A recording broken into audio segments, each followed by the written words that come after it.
Hey, what's going on, guys? Nathan here, bringing you a Team Fortress 2 gameplay commentary, and this video's topic will be the red tape recorder and improved thoughts on it from my first impressions way back when. I think it was like a month ago or something like that.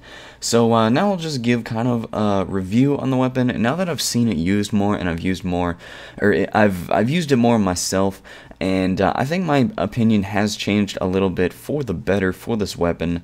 So yeah, let's get into it. So when I reviewed the red tape a while back, I thought that it was on par with the default sapper, and I thought that the red tape offered a safer alternative route to sapping buildings than the default, because with the default it seemed like you were taking a gamble on whether you would kill the sentry or not, because it's basically either that sentry is going to go down, or whatever building we may be talking about, it's either that sentry is going down or it'll get unsapped and the sentry will still survive but with less health. So I thought that the red tape offered a safer alternative route in that if you sap something, it would get downgraded to level 1. Most times, actually, buildings do get downgraded to level 1 almost immediately. And then even if it is unsapped, then the engineer still has lost some value in his buildings. So that's kind of what I thought for my first impressions video. Now, however, my opinion has changed for the better for the red tape. Right now, I would say that the red tape is probably better than the default sapper because, well, first of all, let's say you backstab the engineer and then sap his crap. You can always shoot the sentry with your pistol to get it killed faster or downgrade its health faster so that it does get destroyed.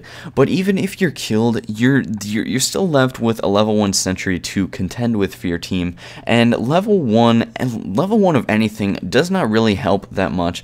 A level 1 sentry is almost no obstacle in terms of pushing a payload cart towards the last few feet, and it's just, I think, a much better sapper because, for me or my playstyle anyway, I tend to sap a building and then get killed by an engineer from like a random crit off of his wrench, which does piss me off, by the way. I think that's complete bullshit that engineers should get so many random crits because of the damage assistance of their sentry. But anyway, I tend to sap things and then get killed by whoever might see me, so I just would rather have the red tape on hand so that even when I am killed, that level 3 sentry is, I mean, 75% less of a threat than it was before, so that's just really my preference. And as you guys may or may not know, I don't play a lot of spies, so I don't have tons of experience, but I think a lot of spies or people who have spies as their main class would agree with me when I say that you do tend to get killed a lot when you go for an engineer and his buildings, because first of all, you have the sentry that's a possible threat, assuming that you maybe like missed a stab or did not sap it correctly, so you have the sentry that's a threat, then you have the engineer watching out. He is probably the biggest threat because he's going, like, engineers have nothing to do, they just literally watch for spies, so he is the biggest threat. And then you might have a pyro that's guarding the engineer, and then you also have whatever teammates may be coming back for health from his dispenser. So I think we will all agree that statistically you do get killed more if you go for an engineer nest rather than just go for those single stabs off of like snipers or something. So with that being said, I just think that improves the quality of this weapon, being you're going to get killed a lot, and the red tape is there in case you do get killed. And for me personally, I think this has replaced the default sapper as my favorite sapper. You know, once again, I've stated the reasons already. It's just I get killed a lot, and the red tape is specifically for those with the playstyle who tend to get killed, you know, because the red tape will then downgrade the sentry to level 1, neutralizing it as a threat, and I've already went over this. So yeah, that's just my favorite sapper right now.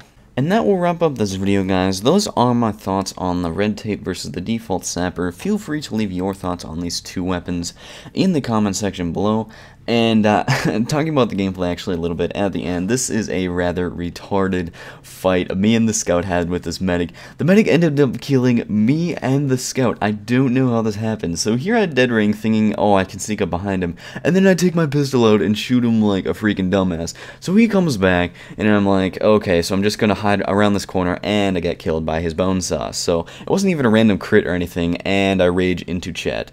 So yeah, anyway, that's pretty much the video, guys. Talking about the gameplay a little bit, this is on PL Gold Rush, and we do end up winning. It might, actually, as I look at this, there is 2.5 minutes left in this gameplay, even though you cannot see it, but we actually do end up winning in that small amount of time, so we make a strong push towards the end.